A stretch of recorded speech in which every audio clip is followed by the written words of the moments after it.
وصحبه وأزواجه وذريته أن الله يعلي درجاتهم في الجنة ويرفعون بأسرارهم وأنوارهم وعلومهم ومفاتيحهم وبركاتهم في الدين والدنيا والآخرة واجعلنا من حبهم ويرزقنا محبتهم ويتوفنا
hidup udah.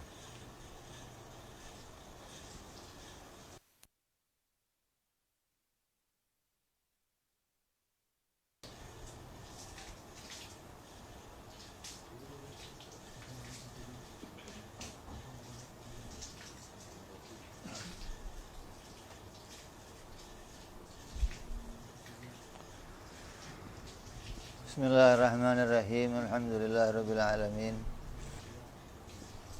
Wabihi nasta'inu ala umuri dunya waddin. Wassalatu wassalamu ala rasulillah Sayyidina habibina wa syafi'ina wa maulana Muhammadin sallallahu alaihi wa ala alihi wa sahbihi ajma'in. Amma ba'du. Wa qala musanniful kitab Hadratus Syekh Muhammad Al-Fudhali rahimahullah wa ghafara lahu wa liwalidih ma'ala sahibu syarha Imam Ibrahim Al-Bayjuri rahimahullah wa ghafara lahu wa liwalidih wa nafa'ana bihima fid darain. Allahumma aftah qulubana futuhal arifin wa bihidmatika wansur alaina birahmatika ya arhamar rahimin. Ila anqal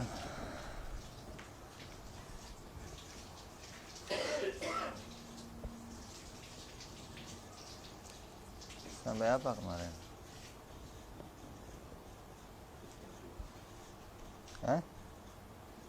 Apa kemarin? Mustahil. Jaiz belum? Sekarang jaiz nih.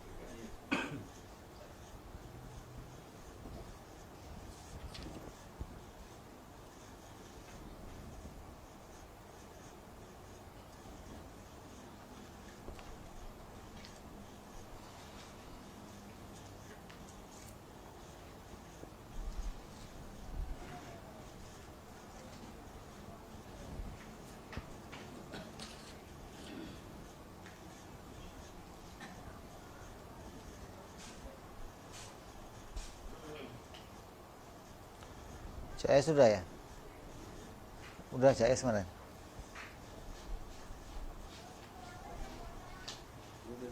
Hah? Walinadkuru laka al-aqaidil khamsin mujmalatan qabla dzakaraha mufassilatan. Maka akan dibicarakan aqaid 50 secara ijmal, dan setelahnya akan dibicarakan secara terperinci.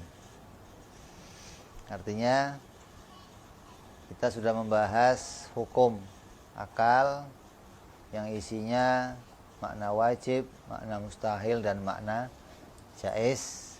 Yang ketiganya itu menjadi pokok dasar untuk mengetahui aqaid yang 50. Karena kalau kita faham aqaid yang 50 tanpa faham wajib, mustahil, jaiz, maka dianggap belum menggugurkan kewajiban. Di wajibnya itu akal kita menemukan apa yang wajib, menemukan apa yang mustahil, dan menemukan apa yang jaiz bagi Allah dan bagi para Rasul alaihi wassalatu wassalam. Fa'lam, maka ketahuilah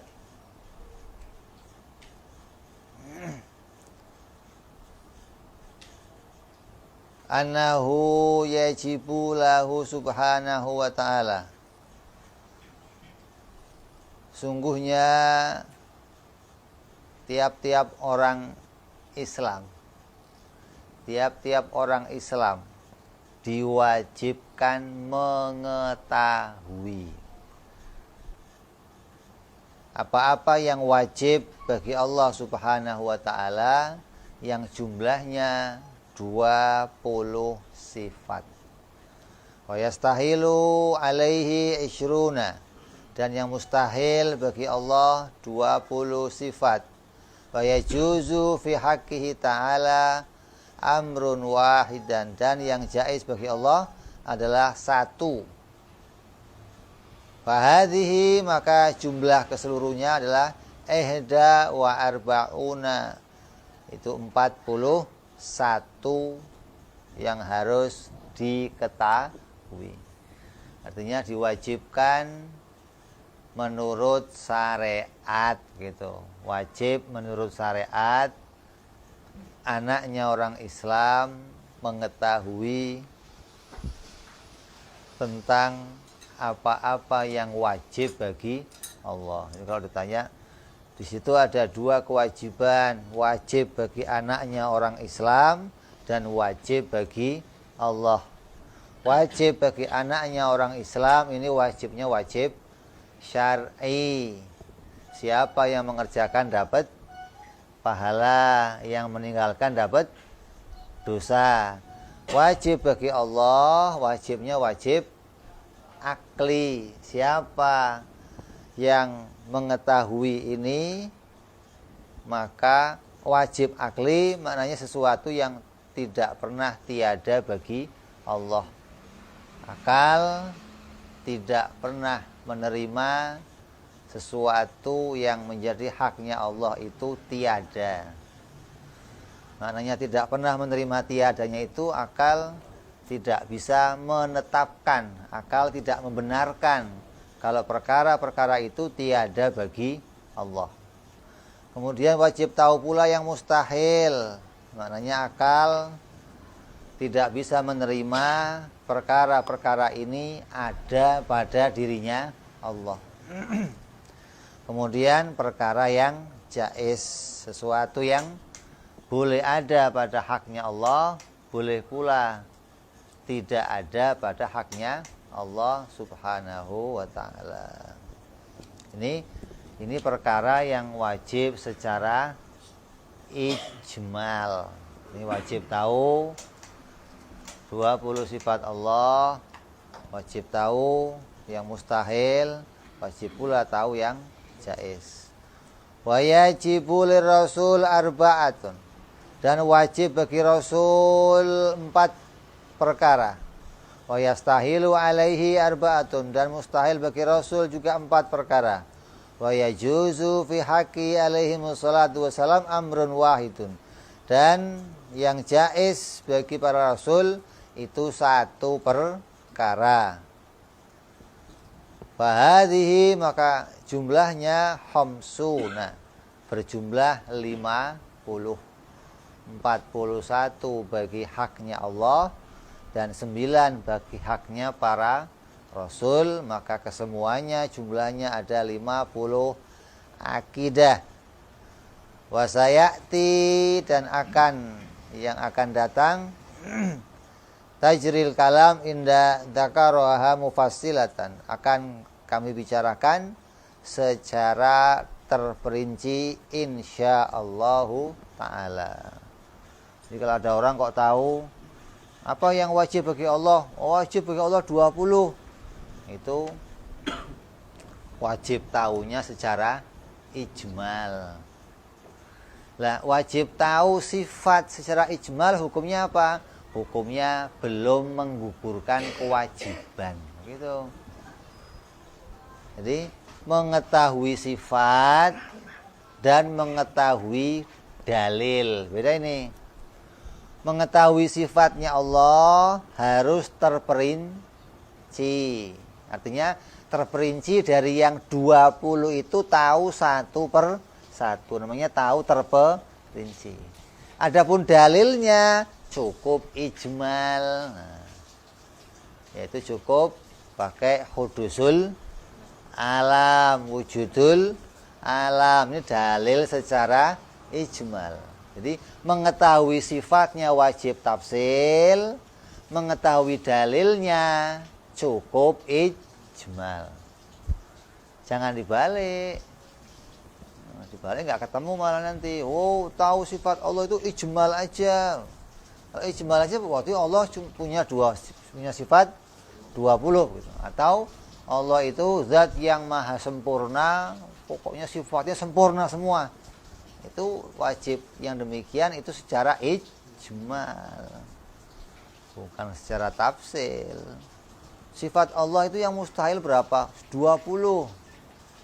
Ini mengatakannya demikian ini masih secara ijmal atau secara garis besar. Kayak ngomong begini, di majelisnya Bawa yang ngaji berapa orang? Banyak itu kan ijmal. Kita nggak tahu satu per satunya siapa saja yang hadir. Nah, sifat Allah untuk diwajibkan kita ketahui, maka tidak cukup dengan hanya mengetahui sifat Allah itu banyak. Itu nggak cukup. Kita harus tahu satu persatunya sifat yang diwajibkan, yaitu ada 20. Satu persatu sifat itu kita harus tahu. Allah wujud, wajib qidam, wajib baqa. Ini satu persatunya harus tahu. Nggak boleh cuman pokoknya Allah sifatnya banyak, Allah sifatnya 20. Malah nanti kalau mau diluruskan, sifatnya Allah tidak cuma 20. Kenapa kok akal wajibnya kok cuma 20? Karena akal kita ini terbatas. Akal hanya bisa menjangkau sifat Allah itu hanya 20. Lebih dari itu akal tidak bisa menggambarkannya. Kenapa? Karena akal menggambarkan, menemukan sifat Allah itu menggambar, melihat takbir-takbir ibarah yang ada pada dirinya kita, gitu loh. Nah, yang sudah difikir pada diri kita, maka bisa menemukan perkara yang 20 itu yang wajib bagi Allah. Akal nggak bisa menemukan lebih dari itu. Bukan artinya sifat Allah cuma 20, bukan. Artinya 20 itu yang wajib kita ketahui secara terperinci. Nih, wujud maknanya apa, qidam maknanya apa, baqa maknanya apa. Ini wajib tahu terperinci. Kalau anak-anak kita yang biasa apal-apalan, kalau ditanya Allah sifatnya berapa? 20. Ini yang demikian belum menggugurkan kewajiban. Sama dengan mengatakan Allah itu sifatnya tidak terbatas. Sifat yang wajib bagi Allah tidak terbatas. Sifat yang mustahil bagi Allah juga tidak terbatas. Artinya sifat kesempurnaan Allah tidak terbatas. Mustahil Allah mempunyai sifat nukus juga tidak terbatas. Sifat sempurnanya enggak terbatas, mustahil nukusnya juga enggak terbatas.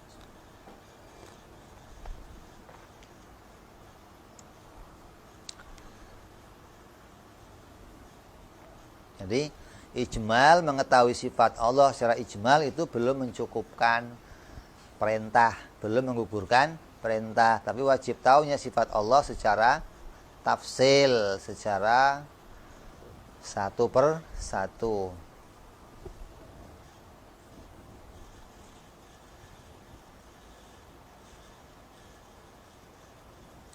Maka nanti akan dikatakan oleh musannif insya Allah.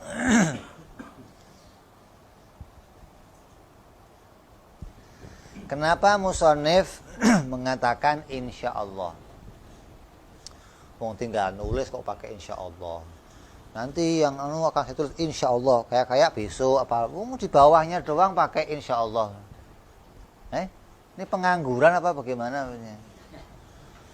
Ini perkataan insya Allah ini sesuai dengan firman-Nya Allah Subhanahu wa taala, "Wala taquluna li syai'in inni fa'ilun dzalika ghadan illa ayyasha Allahu." Jangan kamu katakan bahwa saya akan melakukannya besok atau saya akan melakukannya sebentar lagi. Besok sama sebentar lagi sama aja. Ngomong ini gua mau tahun depan gua kerjain dah.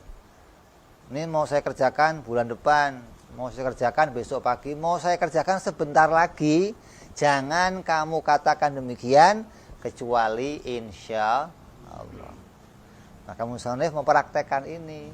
Akan saya tulis sebentar lagi insya Allah. Karena ketika kau sampai dia menulis, maka itu atas pertolongan Allah. Nah, orang yang mengatakan kalau saya mau, saya bisa mengerjakannya, maka orang itu sedang berbohong tentang Allah. Sedang berbohong kepada Allah. Hati-hati ini. Pak, ini bisa enggak Pak? Oh bisa, besok bisa. Sedang berbohong dia kepada Allah. Mestinya ditambahin apa? Insya Allah. Karena segala hal. Sampai ini mau cuma nulis sebentar lagi aja. Akan saya tulis di bawah ini. Kita selesaikan. Akan saya tulis insya Allah. Pakai insya. Menunjukkan bahwa apapun yang nanti itu tidak akan mungkin bisa kita kerjakan apabila tidak ada kehendak dari Allah. Terus jangan juga ngomong begini, udah ntar juga ada waktunya. Pernah dengar begitu nggak?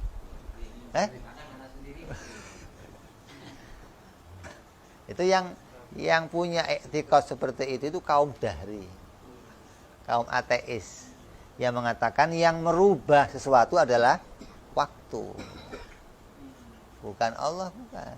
Kayak apa? Teori apa evolusi, teori revolusi, apa teori Big Bang, maksudnya teori yang apa terjadi sesuatu yang lama. Kayak Big Bang itu kan karena madet lama, tahu-tahu pecah sendiri gitu loh. Karena waktunya sudah lama ya pecah sendiri. Nah, jadi yang merubahnya adalah waktu. Ini anak, ini pohon kok begini, nanti juga ada waktunya gede. Ntar juga ada waktunya. Ini waktu dianggapnya merubah sesuatu. Sama ini orang yang mengatakan nanti ada waktunya. Ini kalau waktunya tiba, gua mau begini. Ini nggak bisa. Waktu itu nggak bisa merubah sesuatu. Yang merubah sesuatu itu kehendaknya Allah. Apabila di situ ada kehendak Allah, maka sesuatu itu pasti akan terjadi.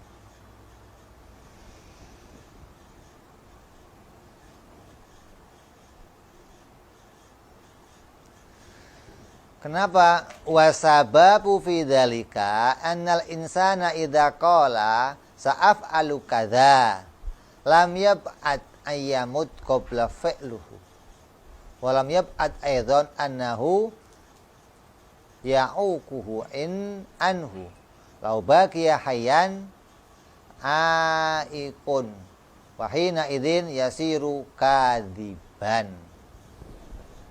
Asalnya bagaimana kok seseorang itu disebut bohong atau disebut kok harus ngomong pakai insya Allah? Asalnya Seorang manusia itu apabila dia mengatakan saya akan melakukan ini besoknya atau nanti, itu setelah dia ngomong bisa mati nggak? Setelah dia ngomong itu bisa mati nggak? Bisa. Berarti dia bisa ngerjainnya nggak? Nah, kok berani ngomong? Ente kok berani ngomong maksudnya? Nanti bisa. Ente kok berani ngomong begitu? Padahal ente tahu setelah ente ngomong bisa aja ente udah nggak bangun lagi. Wala udah. Apa? Ngomong bisa itu hilaf. Akalnya lagi tidur. Maka dia bisa aja mati sebelum mengerjakannya.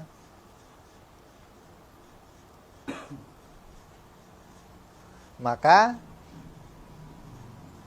dia tidak bisa lagi kembali untuk melakukan pekerjaan itu, ya kan? Kalau sudah maut, dia nggak bisa kembali untuk melakukan pekerjaan itu, berarti dia pembohong.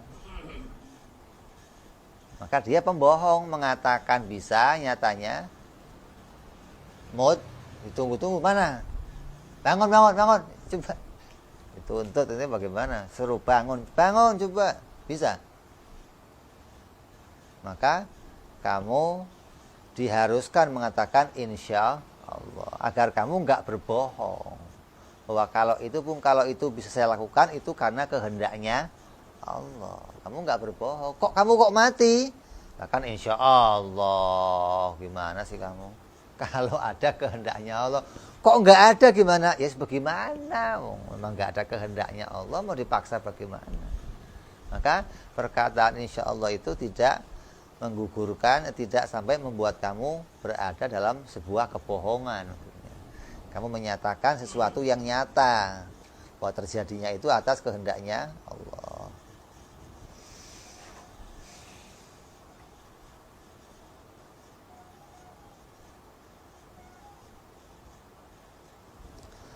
Fatalaba ayyaqulu insyaallah hatta idza ta'adzara al-wafa'u bidzalika wa'dan lam yasir kadiban. Maka dituntut kita untuk mengatakan insyaallah ketika kita berjanji. Maka apabila kita gagal, maka kita tidak disebut sebagai pembohong. Tapi insyaallah-nya jangan buat alat. Kapan baik? Insyaallah. Insyaallah-nya beneran maksudnya. Jangan insyaallah buat. Kan gue udah insyaallah ya, semua insyaallah. Ini insyaallah-nya soft apa beneran? Nah, makanya utang itu walaupun dia pakai insyaallah tetap ditulis. Bayar mah iya. Kapan? 3 hari lagi insyaallah dah, tulis.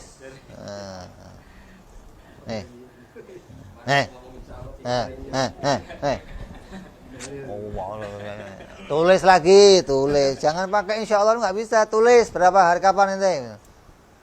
Kumpul ini surat udah 17 nih, 17 surat udah, tetap pakai tertulis. Karena kalau nggak tertulis, kita nggak bisa menuntut dia sesuatu karena pakainya insya Allah. Kan kapan aja bisa, insya Allah tahun depan, Tapi kalau ada tulisannya, nah ini ikhtiar kamu di mana, begitu loh. Yang dituntut adalah ikhtiarnya kita. Jadi jangan pakai insya Allah-nya buat ini. Atau kamu diundang orang, kamu malas datang, insya Allah dah. Jangan pakai insya Allah terus malas datang. Kalau pakai insya Allah itu kamu upaya mau. Kalau nggak bisa datang, nggak bisa kayaknya. Ngomong nggak bisa, jangan insya Allah. Hanya untuk menghindar maksudnya. Ini namanya insya Allahnya dipakai alat untuk menghindar sesuatu, jangan begitu. Kalau nggak bisa hadir, yang ngomong nggak bisa. Minta maaf, saya ada acara lain nih, nggak bisa hadir. Oh, insya Allah tenang aja, udah tenang aja, insya Allah nggak hadir. Lu gimana sih? Udah gua tungguin gimana? Kalau nggak bisa ya ngomong nggak bisa, begitu loh. Artinya ketika kita itu ada acara yang lain, ada apa, maka kita katakan nggak bisa hadir. Tapi kalau dalam rencana kita nggak ada acara yang lain, ada kemungkinan saya punya waktu untuk ke sana, maka baru kita katakan insya Allah saya hadir. Bukan pasti, udah tenang aja lu, pasti gua apalagi udah pakai pasti lagi. Kalau nggak terjadi bagaimana? Kamu jadinya pembohong. Ya insya Allah tetap dong. Besok keluar.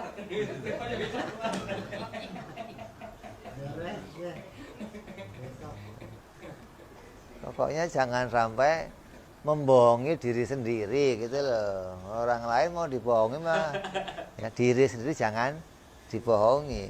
Ya, kita ketika nanti kita membohongi diri, nanti kitanya gemes.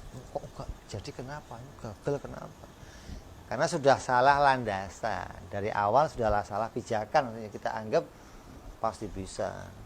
Apa saja, kamu mau pegang korek, mau pegang pisau, pasti bisa. Kok gagal, gemes, kok nggak bisa, kenapa sih?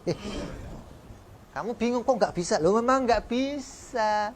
Insya Allah bisa lah. Kamu lupa sama itu. Jadi kalau sudah di awal pondasinya sudah salah pijakan, nanti munculnya apa? Marah, munculnya diulang-ulang biar jadi lepas dari pengharapan kepada Allah. Dari awal sudah salah pijakan. Tapi kalau pijakannya benar dari awal, nanti kesananya jadi gampang. Jadi diperintahkan kita untuk mengatakan insya Allah. Terus terjadi perdebatan antara Imam Asy'ari dan Imam Maturidi. Hal yajuzu li syahsin idza qala ana mu'minun ayaqulu insyaallah aula. Apakah seorang mukmin itu kalau pas ngomong saya beriman itu harus pakai insyaallah atau enggak?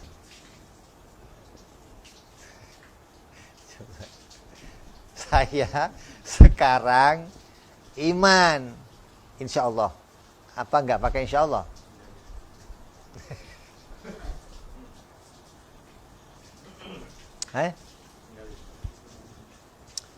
Enggak pakai insyaallah.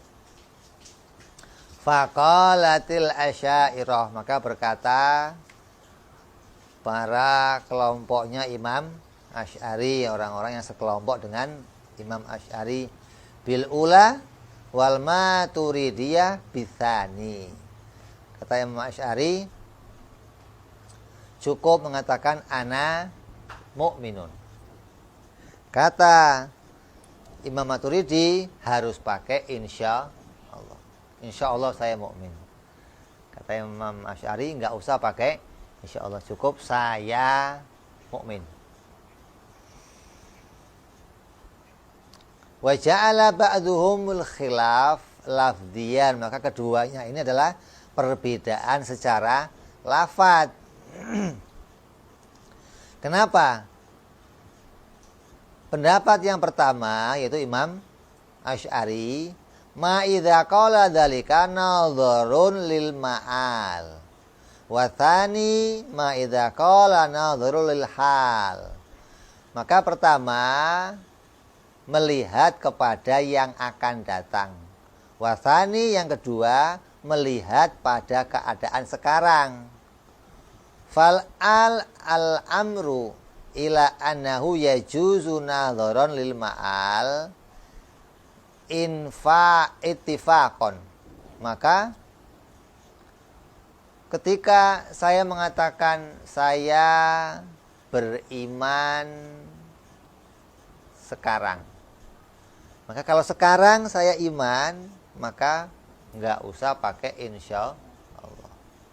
Kalau ukuran imannya itu nanti, maka kalau nanti insya Allah saya ini bunder, insya Allah apa pasti? Ini bunder itu insya Allah apa pasti? Kalau nanti masih bunder, insya Allah. Kenapa? Karena bisa penyok, bisa adam, bisa rusak, bisa. Jadi lihat ukurannya, yang mau diukur, mau dikatakan iman kapan? Oh, kalau sekarang, ukurannya sekarang, maka saya pasti iman. Karena kamu sudah pegang dalil, kamu sudah nazar, sudah tahu bukti, maka kamu nyata sekarang ini iman kepada Allah. Enggak boleh saya sekarang iman insya Allah, enggak boleh. Jadi iman kamu enggak jelas kalau begitu. Jadi sekarang iman kepada Allah harus nyata, karena orang yang iman itu orang yang punya dalil, orang yang menemukan sesuatu kenyataan. Maka kita mengatakan saya iman, nggak pakai insya Allah. Bahkan tadi suruh pakai insya Allah.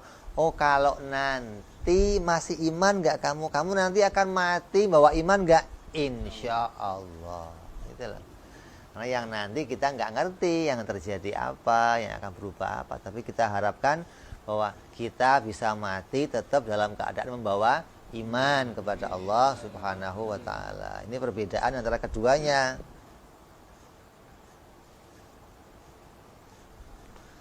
Jadi ukurannya memandang yang sekarang atau memandang yang nanti.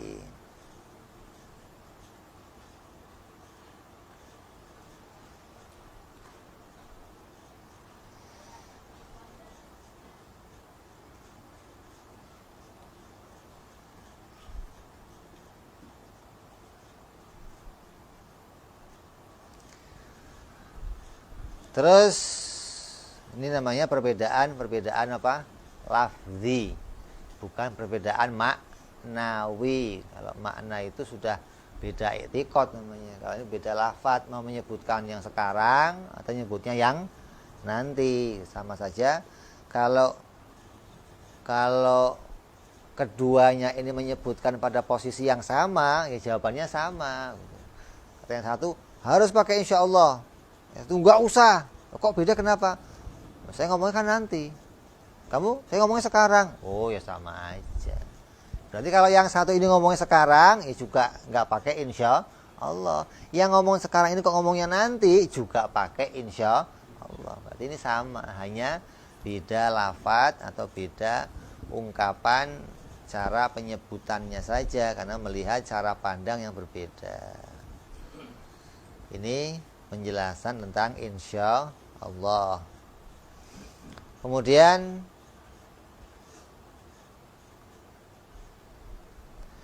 al-awwalu min sifatil wajibati lahu ta'ala al-wujud. Yang pertama, sifat yang wajib bagi Allah adalah al-wujud.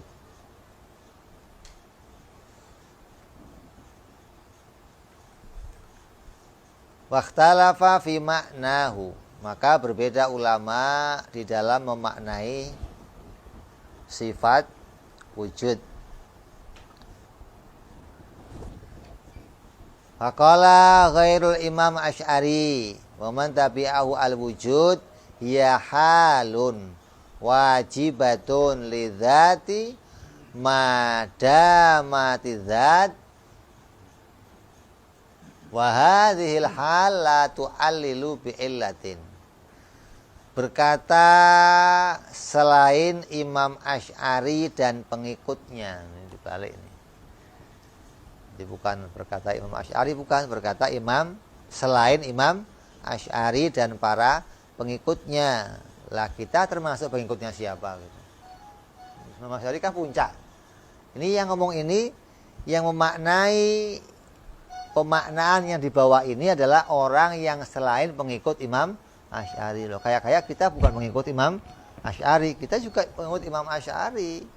Hanya dalam masalah wujud kita mengikuti pendapatnya Imam Sanusi radhiyallahu an. Kenapa?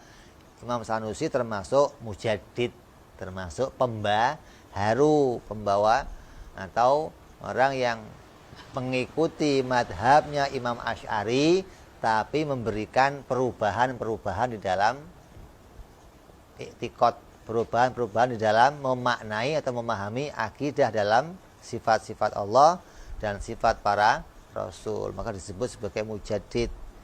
Lah kita dan yang lain ini juga pengikut Imam Asy'ari dalam madhab. Tapi dalam pendapat ini ada beberapa pendapat. Jadi jangan terus, oh kamu berarti bukan Asy'ari dalam urusan ini satu ini. Jangan terus dalam seluruhnya. Kalau seluruhnya madhab di dalam akidah itu menginduk langsung kepada Imam Abu Hasan al-Asy'ari radhiyallahu anhu.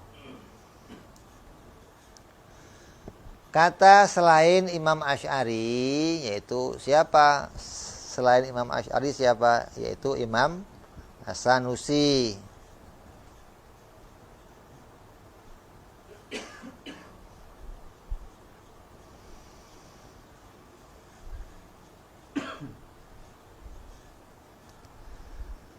Apa maknanya wujud? Wujud dimaknai adalah hal. Hal itu keadaan. Hal itu keadaan. Keadaan yang wajib, keadaan yang tetap pada suatu zat selama zat itu ada. Dan adanya hal itu tidak disebabkan oleh sesuatu yang lain. Di wujud itu disebut hal, tapi keadaan atau halnya si wujud itu hal yang tidak disebabkan oleh yang lain. Sesuatu yang pasti ada pada zat yang adanya tidak disebabkan oleh sesuatu yang lain. Wujud dikelompokkan menjadi hal. Wujud itu kan sesuatu. Akal mau menghukumi sesuatu. Hukum kan isbatul amri li amri. Menetapkan sesuatu pada sesuatu. Berarti mau menetapkan wujud pada Allah. Menetapkan sesuatu pada sesuatu. Lah, wujud itu termasuk sesuatu. Hal termasuk sesuatu. Saya ditanya, sesuatu itu ada berapa? Maka menurut pendapat selain Imam Asy'ari, sesuatu itu ada 4. Pendapat Imam Asy'ari, sesuatu ada 3. Jadi perbedaan di sini kembali pada perbedaan lafzi, bukan makna. Satu mengembangkan jadi 4, mujaddid nih Imam Sanusi. Imam Asy'ari pada pendapat yang lama sesuatu itu ada 3. Apa 3 itu? Wujud, adam, yang ketiga ibarah. Ini perkara itu adanya wujud. Mana wujud? Ini kelihatan ini wujud. Adam apa? Yang enggak ada keadaannya. Sesuatu yang sudah tiada atau perkara yang tiada. Terus yang ketiga namanya ibarah. Apa ibarah keadaannya? Antara ada dan tiada. Disebut ada yang nggak bisa, disebut tiada nggak bisa. Kenapa? Karena ditemu, karena diomong. Contohnya apa? Ibarah. Kalau kentut ibarah, sini gua kentutin loh. Ibarah itu ada enggak? Tiada juga. Apa contohnya? Contohnya apa?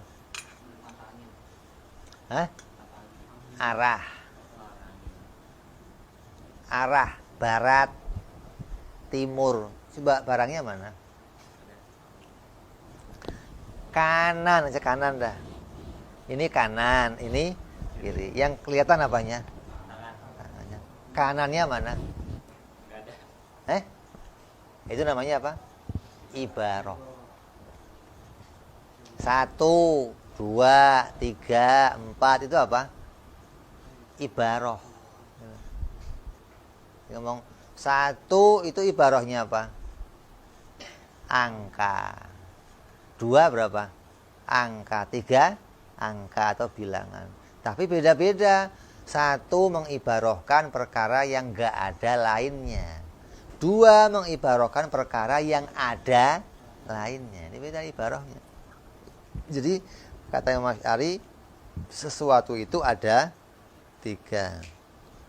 Lah, wujud ini enggak masuk yang tiga ini, gitu loh. Bukan perkara adam, bukan perkara wujud ada, dan juga bukan ibarah, hingga enggak masuk dalam kelompok sifat, gitu loh. Kata Imam Asy'ari memasukkan satu lagi namanya hal. Dia mengatakan wujud sesuatu, adam juga sesuatu, ibarah juga, tapi dia menambahkan namanya hal atau keadaan. Apa bedanya hal dengan ibarah? Oh, derajatnya lebih tinggi hal. Kedudukannya sama antara ada dan tiada. Kalau di TV itu ada film antara ada dan ya, itu mau nyuting apa itu? Hah? Kalau setan ada, bukan tiada. Setan kok antara ada dan tiada. Yang antara ada tiada ya ini nih. Hal. Kamu tuntut untuk ada yang nggak bisa, kamu sebut tiada juga nggak bisa. Gitu. Nah, bedanya apa dengan apa? Ibarah, gitu loh. Maka bedanya dengan ibarah, kalau ibarah itu tidak menuntut sesuatu. Kalau hal itu menuntut sesuatu. Kemudian hal juga perkara yang wajib pada sesuatu, selama sesuatunya itu ada. Tapi kalau ibarah bukan sesuatu yang wajib pada sesuatu. Kayak kamu di barat, wajib nggak? Suatu hari kamu bisa timur. Atau kamu di barat, kamunya nggak usah pindah-pindah. Temen kamu yang di timur pindah ke sono, kamu jadi di timur, begitu loh. Kayak gunung. Gunung itu pindah tiap hari. Pindah nggak? Lihat pindahnya dari mana? Gunung itu kita lihat pindahnya dari mana? Dari matahari. Kalau kamu nggak mau lihat matahari, kamu yang lari, muter gunung sono, muter gunung, oh pindah gunungnya loh. Kalau lihat matahari pindah mulu, tadinya di sebelah kiri matahari, sekarang kan pindah ini. Berarti kan itu bukan keadaan yang Nah, yang begitu namanya bukan hal, tapi ibarah. Kalau hal, sesuatu yang tetap, gitu loh, pada sesuatu. Seperti apa contohnya? Ada. Ini HP disebut ada, dan ada, keadaan ada itu tetap sama dia. Mau dia di sana, mau dia di sini, mau dia gerak, mau dia di atas, mau di bawah, selalu disebut selama ditemukan wujudnya. Selama ditemukan keberadaannya, selalu disebut dia ada. Namanya keadaan yang tetap. Beda sama ibarah. Contoh lain ibarah apa? Gerak, diam. Gerak, diam itu bukan sesuatu yang tetap pada sebuah benda. Walaupun bendanya ada, kadang gerak, boleh diam. Ini bukan keadaan yang tetap, maka enggak disebut sebagai hal. Wujud itu keadaan yang tetap, gitu loh. Kalau wujud itu enggak ada gimana? Ya berarti barangnya enggak ada, gitu loh. Tapi kalau gerak kan enggak. Kalau geraknya enggak ada gimana? Ya masih bisa dia wujud dengan keadaan diam, gitu loh. Berarti bukan keadaan yang tetap. Nah, ini kalau hal itu sesuatu yang tetap. Baik tetapnya itu dikarenakan sesuatu atau tetapnya tidak dikarenakan sesuatu. Tetap yang tidak dikarenakan sesuatu namanya nafsiyah, gitu loh. Tetap yang dikarenakan sesuatu namanya maknawiyah. Ini beda ini. Kamu harus paham wujud, sifat yang tetap bagi Allah yang tidak dikarenakan sesuatu, maka disebut sifat nafsiyah. Ini pendapatnya Imam Sanusi. Paham nggak? Paham. Sekarang saya tanya, kamu cocok mana? Sesuatu 3 atau sesuatu itu 4, begitu loh. Kalau cocok 3, ikut pengajiannya yang nggak bahas wujud maksudnya. Ini pembahasan lagi bahas wujud, berarti masuk sesuatu yang 4. Nggak cocok, cari yang lain. Jadi kita mengikuti pendapat yang sesuatu itu ada 4. Bahwa wujud itu hal. Apa bedanya hal itu? Tetap, begitu loh. Kalau ibarah tidak tetap. Sama-sama sesuatu yang ada pada wujud, tapi keadaannya tidak tetap. Kalau hal tetap keadaannya. Wa makna kaunuha halan anaha lam tartaqi ila darajatil maujud hatta tusyahidu. Maka disebut hal itu karena keadaannya itu tidak bisa naik pada derajat wujud hingga bisa dilihat, walam tunhid dan tidak turun, ila darajatil ma'dum dan tidak sampai pada derajat adam, hatta takunu adaman hingga dia itu menjadi betul-betul tiada mahdhon yang adanya itu asli. Jadi hal itu ada yang nggak bisa dilihat, tiada yang nggak bisa disebut tiada yang asli. Kenapa? Karena diomong. Bal, tapi hal itu hiya wasitotun, maka dia nengah-nengai bainal maujud wal ma'dum, antara perkara wujud dan perkara adam. Fa wujudu zaidun masalan, maka contohnya wujudnya Zaid. Hala wa halun wajibatun lidzatihi, maka wujudnya Zaid umpamanya, maka wujudnya Zaid itu ya halun wajibatun lidzatihi, maka dia adalah hal yang wajib bagi zatnya sesuatu, ai la tanfakka anha, maka tidak akan bisa terpisah dari si Zaid. Zaid ada, maka adanya Zaid ini ya nggak bisa pisah sama Zaidnya. Selagi Zaid itu ditemukan, maka Zaid disebut ada. Nggak bisa, oh kalau Zaid di dalam rumah, Zaid tiada. Kalau keluar rumah, ada, yang nggak bisa. Walaupun kamu begini nyari rumah, Zaidnya ada nggak? Oh Zaid nggak ada di rumah. Tapi ada di tempat lain. Tetap selagi Z-nya bisa ditemukan, disebut dia itu ada, gitu dong. Berarti ada itu sesuatu yang tetap, nggak berubah selama barangnya masih ada. Kalau ada itu bisa hilang, bisa berubah menjadi tiada ketika barangnya sudah tidak ditemukan. HP-nya sudah nggak ada, maka nggak bisa disebut lagi ada. Karena barangnya sudah tidak ditemukan. Selagi barangnya ditemukan, maka disebut dia itu ada.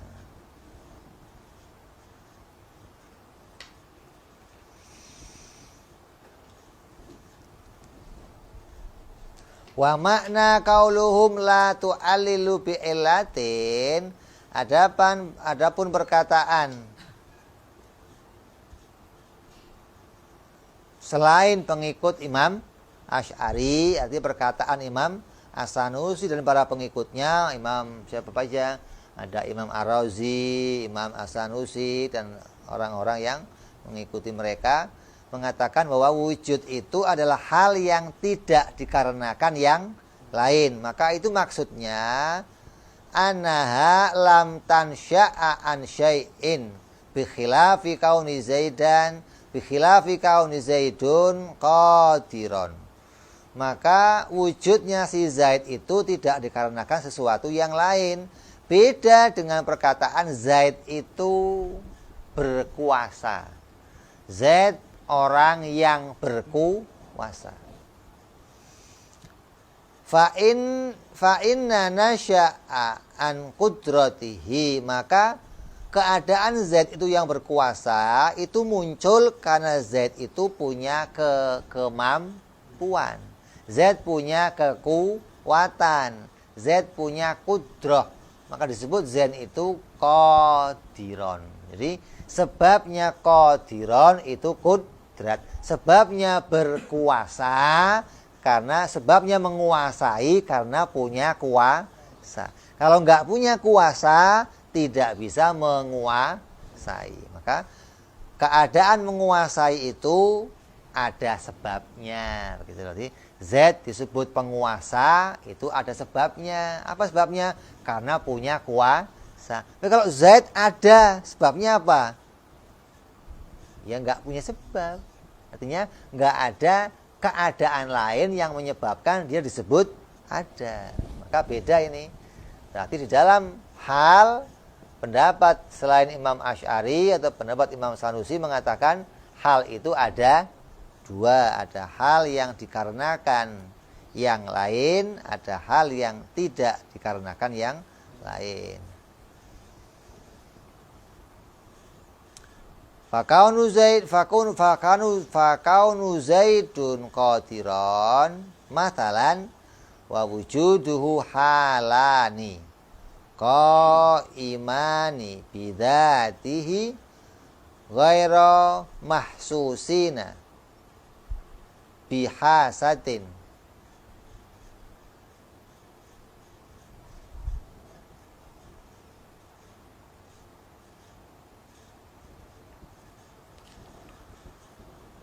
Min khawasil khams, maka zaid wujud, adanya zaid dan berkuasanya zaid. Zaid yang berkuasa itu kedua-duanya adalah hal, sesuatu yang tetap.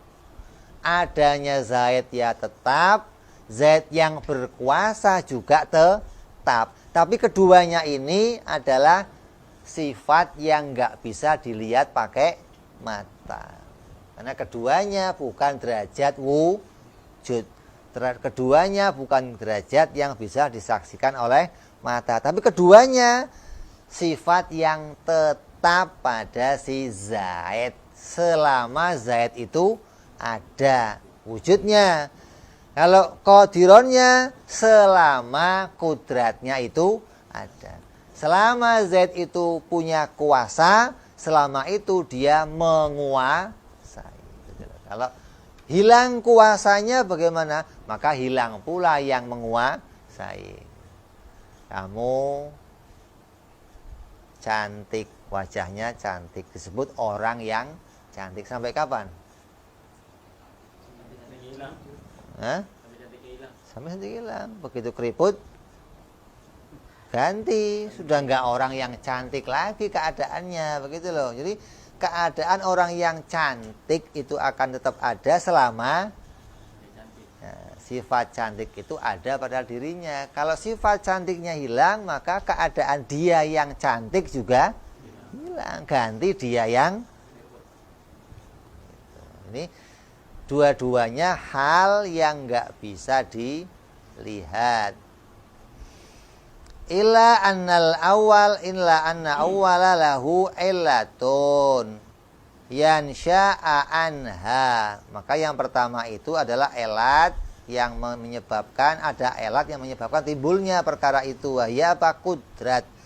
Jadi qadiron itu adalah hal yang dikarenakan yang lain. Apa penyebabnya? Penyebabnya adalah kudrat. Kalau nggak ada kudrat, maka nggak ada qadiron. Wasani yang kedua yaitu wujud, la elatun, maka tidak ada elat, nggak ada sebab, nggak ada karena yang lainnya lahu. Wa hadza dhabitul hal nafsiyah, maka ini adalah dhabit atau batasan untuk memahami yang namanya hal nafsiyah. Jadi sesuatu yang tetap pada suatu zat yang tidak dikarenakan yang lain. Namanya apa? Nafsiyah. Contohnya apa? Contohnya wujud. Contoh lainnya apa? Hah? Contoh lainnya nafsiyah apa? Hah? Menempat. Nah, itu. Menempat pada benda. Selama benda itu ada, pasti ada maka tempat itu disebut sebagai nafsiyah. Nafsiyahnya si benda. Kalau bendanya hilang bagaimana? Ya wajib menempatnya juga hilang. Lah, wajib menempat itu juga hal yang nggak bisa dilihat. Yang bisa dilihat itu bendanya. Sama kayak wujud tadi, wujud juga hal, bukan yang bisa dilihat. Yang bisa dilihat apa? HP-nya, bukan adanya. Bukan ada itu hanya sebutan yang tetap. Kalau kamu nggak mau sebut sifat, kita katakan sebutan. Sebutan yang tetap pada barang ini, selagi barang ini ditemukan akan disebut dia ada. Sebutan yang tetap. Yang sebutan itu tidak dikarenakan yang lain, namanya apa? Nafsiyah. Kalau sebutannya dikarenakan yang lain namanya maknawiyah. Nyambung nggak? Hah?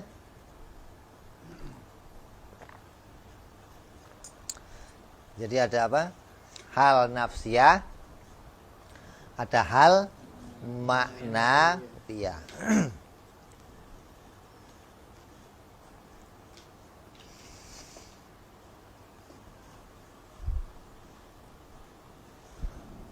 Wa kullu hal dan tiap-tiap wa kullu halin dan tiap-tiap hal qaimatun bidzati ghairu mu'allilatin biillah. Dan setiap hal yang ada pada suatu zat yang adanya tidak dikarenakan yang lain maka disebut nafsiyah. Wa yalati la tu'alilu dzat wa yalati la ta'aqqalu dzat illa biha la wahiyallati la ta'kulu dzat biduniha, yang mana akal tidak bisa memahami suatu zat tanpa keadaan perkara tersebut. Ai la tatasawwaru dzat bil akli wa tudriku illa bisifatihan nafsiyah. Akal tidak bisa menemukannya, akal tidak bisa menggambarkannya kecuali bersamaan dengan adanya sifat nafsiyah. Itu disebut apa? Namanya sifat nafsun, sifat jati diri. Sifat itu hanya menunjukkan pada dirinya sendiri, tidak menunjukkan pada yang lain. Gitu loh. Jadi kalau ada satu sifat yang ketika sifat itu disebut, kamu pahamnya hanya pada wujud itu sendiri tanpa paham yang lain, itu namanya sifat nafsiyah. Kayak menempat, kayak wujud. Nanti ngomong ada gelas. Yang kamu pahami apa? Kalau ada orang ngomong ada gelas, kamu pahamnya apa? Hah? Kaca. Pasti kaca? Pasti bulat? Hah? Kalau kamu ngomong ada gelas, yang kamu pahami apa? Ya belum tergambar. Karena ada itu hanya menunjuk kepada keberadaan. Ketika gelas disebut ada, berarti gelas itu pasti bisa ditemukan. Belum menyebutkan dia hijau, dia bunder, dia kuning, nggak tergambar itu mestinya, begitu loh. Berarti wujud jadi nafsiyah yang menunjukkan bahwa perkara itu bisa ditemukan. Ada gajah. Apa pahamnya? Gajah itu bisa ditemukan. Belum mesti ada gede, Beb. Ya, kalau gajahnya kecil nanti mau ngomong apa? Ada belanya, Beb. Kalau putus gimana? Ini belum tergambar. Ini gajah ini kayak apa belum? Tapi ketika ngomong ada gajah, akan menemukan, oh berarti gajah itu bisa ditemukan. Gitu doang. Gitu doang. Allah ada. Oh, berarti Allah itu sesuatu zat yang bisa ditemukan. Sesuatu zat yang nyata. Begitu loh. Sesuatu zat yang disifati wujud itu mesti barangnya nyata gitu loh. Kalau wujudnya nggak bisa dilihat, tapi yang disebut wujud bisa dilihat, barang yang nyata begitu loh. Kentut ada gitu, nyata nggak? Nyata nggak? Nyata nggak nyata sini loh. Kentut kan nggak kelihatan mata, Beb. Oh, ukurannya bukan mata. Kalau mata kita terbatas gitu loh. Jadi wujud itu sifat yang ketika disebutkan pada sesuatu, maka yang kita pahami sesuatu itu pasti bisa ditemukan. Kita belum memahami ada rumah. Coba. Apa pahamnya? Gedung. Ya pokoknya ada. Di mana tanya begitu? Di mana? Ketika kita mau rumah, masih nanyanya?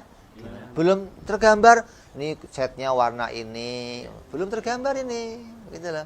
Karena bahasa wujud itu nggak menunjukkan bentuknya rumah, nggak menunjukkan warnanya rumah, nggak menunjukkan gerak diamnya rumah, nggak menunjukkan sifat yang lain, nggak, hanya menunjukkan dia itu bisa ditemukan. Maka orang nanyanya di mana?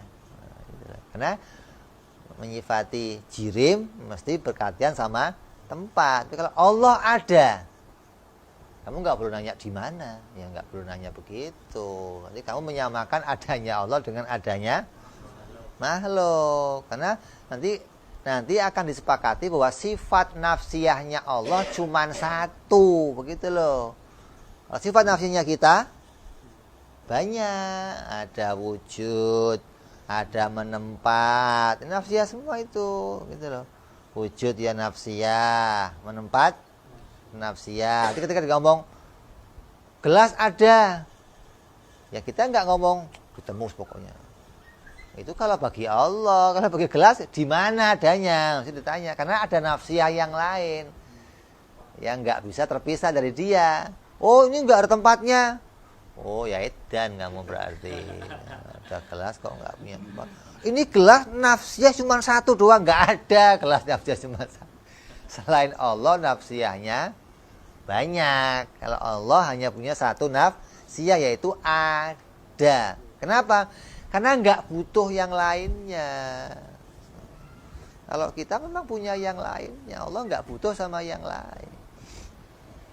Jadi gini, kamu perlu paham ini kalau kamu mau jelas tentang sifat-sifat Allah. Sejak awal kamu harus pahami bahwa keadaan ada 4 atau ada 3. Kamu mau ikut pendapat yang mengatakan ini hal atau mengatakan ini ibarah. Kalau ini ibarah berarti nggak masuk kelompok sifat. Kalau masuk hal maka dia dimasukkan kelompok sifat oleh imam selain Imam Asy'ari.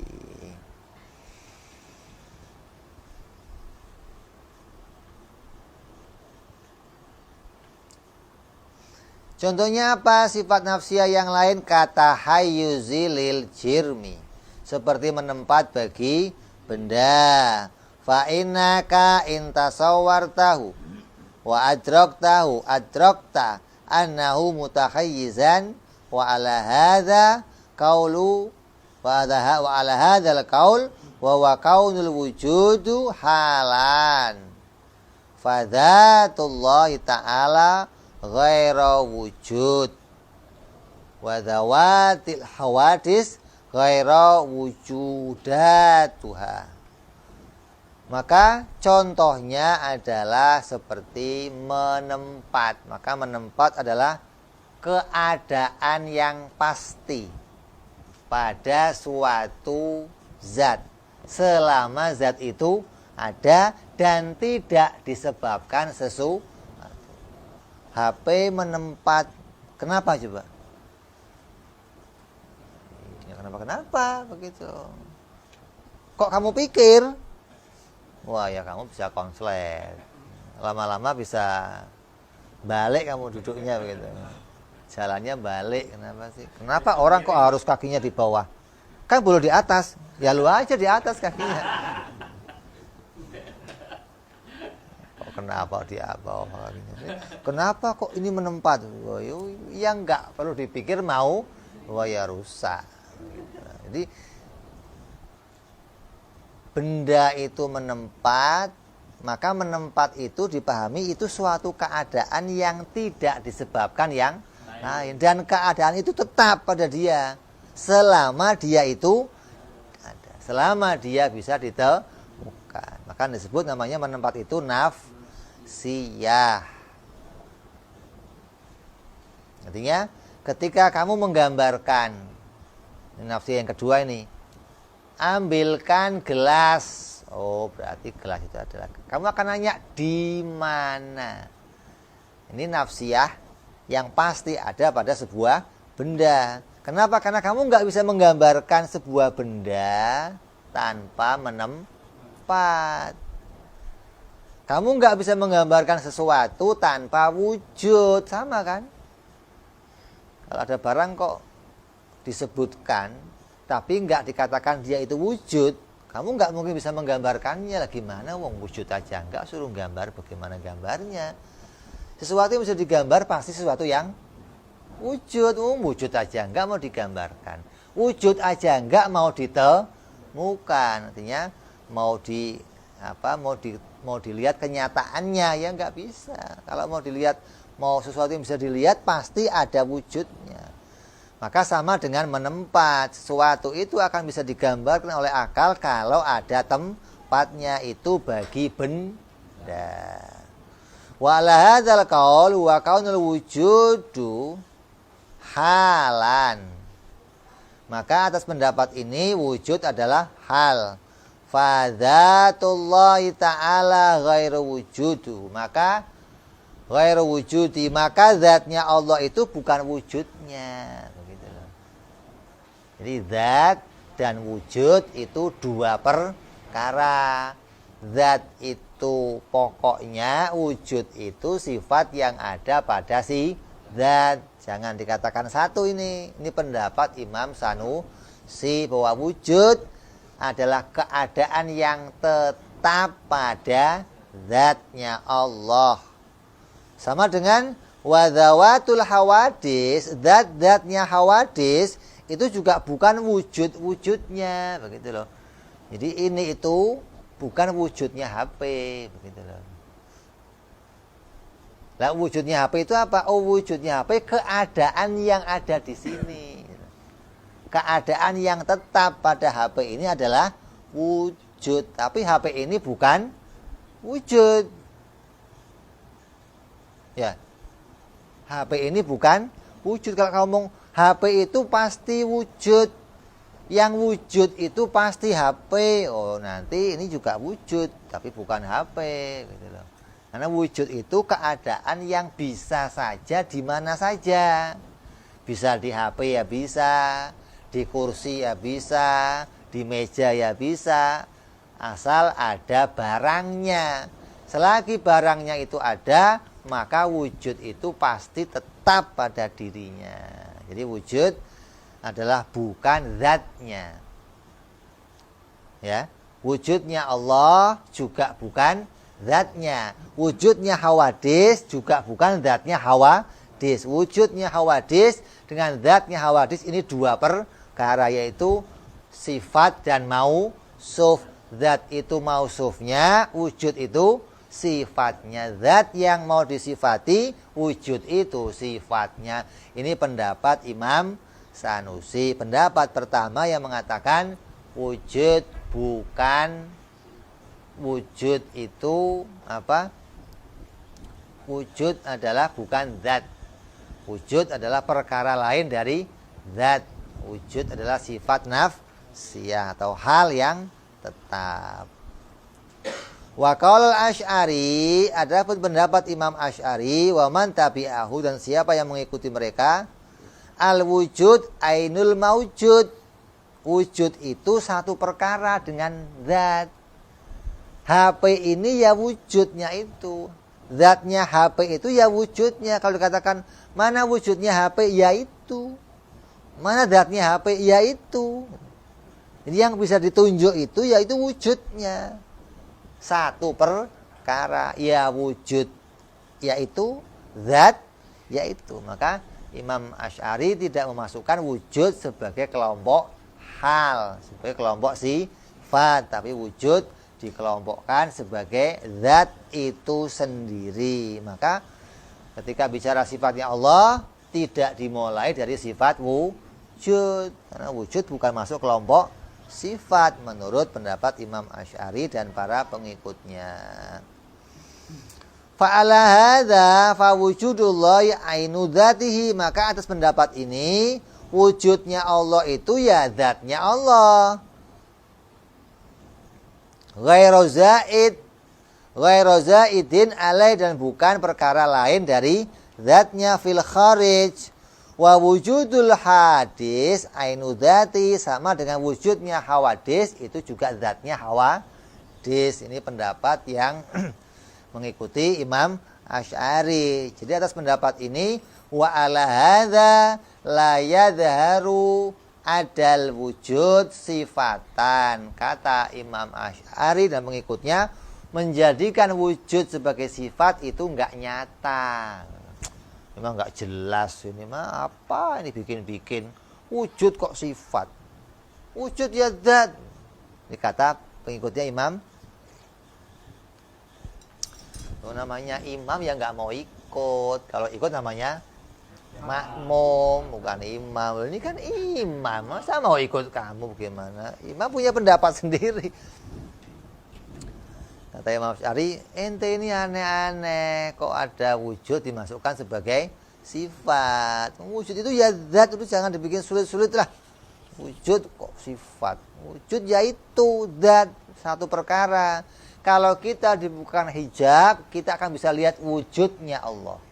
Kata Imam Asy'ari dan para pengikutnya. Kata Imam Sanusi, oh enggak bisa. Kalau dibuka hijab, kita tidak melihat wujudnya Allah, tapi lihat zatnya Allah dan sifat-sifatnya. Gitu loh. Ini beda apa namanya?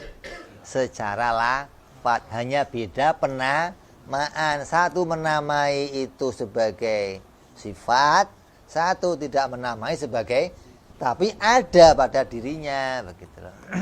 Nah ini yang demikian namanya perbedaan lafzi yang tidak dipermasalahkan. Karena wujud itu derajatnya ketika mau dibilang nanti sebagai perkara lain, maka perkara lainnya bukan seperti sifat ma'ani. Kalau wujud disebut perkara lain seperti ma'ani, ini rusak, ini nggak bisa dipahami. Wujud disebut perkara lain, tapi derajatnya bukan sifat ma'ani. Artinya bukan sifat yang bisa dilihat. Kalau wujud bisa dilihat, nanti kader zatnya bisa dilihat, wujudnya bisa. Berarti ada dua yang bisa dilihat. Oh ini nggak nyata malah. Dalam perkara ini cuma satu yang dilihat, HP. Nggak ada yang lain, nggak ada. Lah wujudnya mana? Yaitu. Ini kata Imam Asy'ari. Kalau kata Imam Sanusi, wujudnya mana? Ya dipahami doang sebagai sebutan yang tetap pada si HP. Selama HP itu ada. Jadi kamu milih aja mau pakai yang mana. Gitu. Artinya lebih mudah yang mana untuk kita pahami. Asal jangan ikut Imam S. Arifin.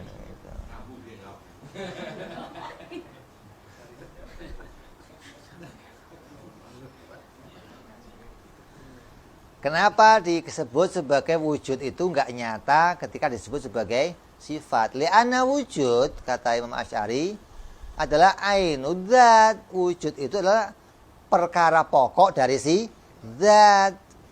Zat itu ya wujud, kata dia. Masa zat kok enggak wujud?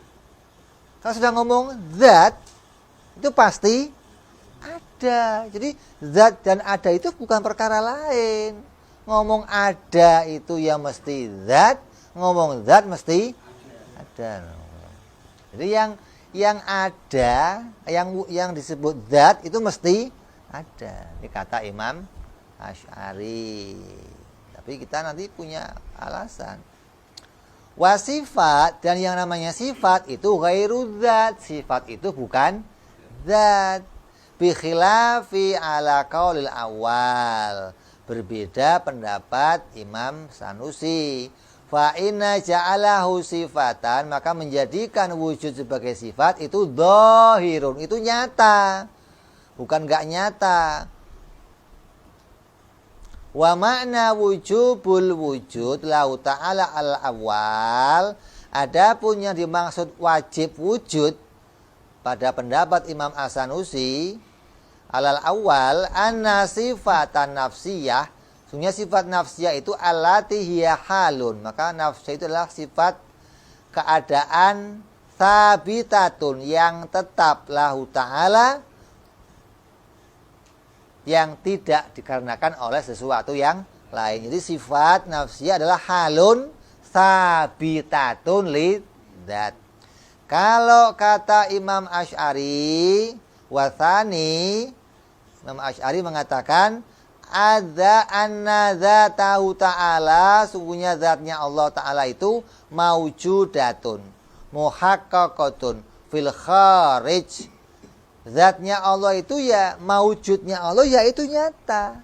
Bukan cuman dipahami saja, tapi nyata. Andai lau kushifa annal hijab, apabila dibuka untuk kita hijab, la ra'ainaha, kita akan melihat wujudnya Allah dan akan melihat zatnya Allah, karena perkara satu. Kata Imam Asy'ari, fa dzatullahi ta'ala muhaqqaqatun illa anna wujuda, adapun sungguhnya wujud ghairaha alal ula, adalah bukan perkara yang satu atas pendapat Imam Asy'ari, wahia huwa ala tsani, dan wujud itu adalah zat atas pendapat yang kedua. Jadi kita tinggal melihat perbedaan ini adalah perbedaan lafzi. Jangan dijadikan oh kok beda ya dua imam ini. Enggak, ini hanya beda menamai, bukan beda memaknai, bukan hanya beda menamai. Beda sama nanti dengan Mu'tazilah. Kalau kita sama Mu'tazilah bukan beda penamaan, tapi beda pemaknaan, hingga kita pisah sama orang-orang Mu'tazilah seperti memaknai kudrat.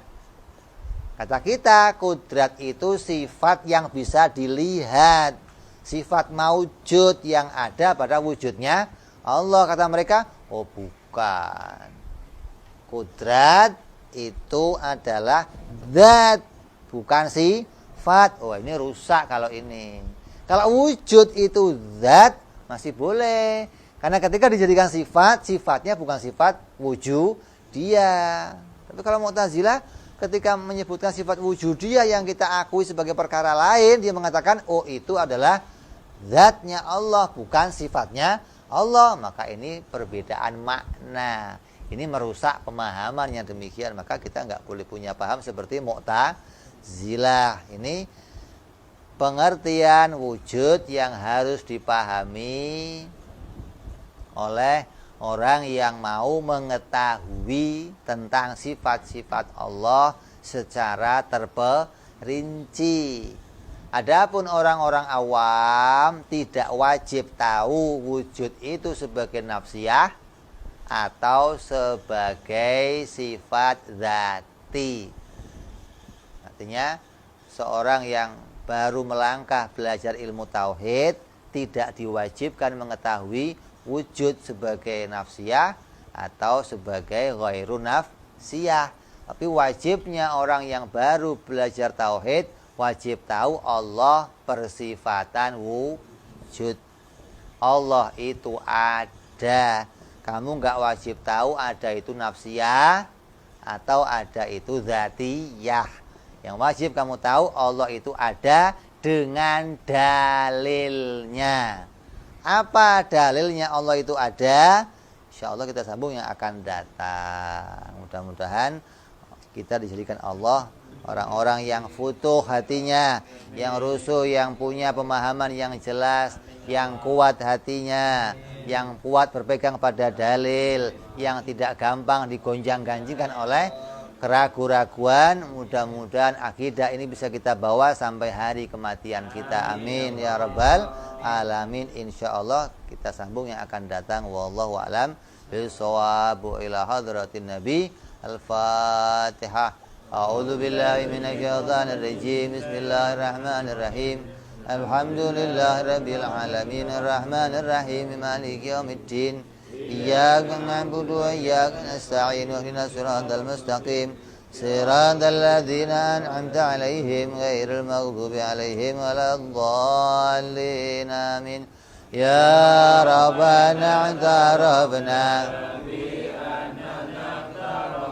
wa anana asrafna 'ala ladha ashrafna fatub 'alaina taubah تغسل كل حوبة واستر لنا عوراتي وآمن رواتي واغفر لوالدينا ربي ومولودينا والآل والإخوان وسائر الهلان وكل ذي أو جيرة أو صحبة والمسلمين أجمع آمين ربي أسمع فضلا وجودا منا لا باكتساب منا بالمصطفى رسولنا ضبي بكل سولي صلى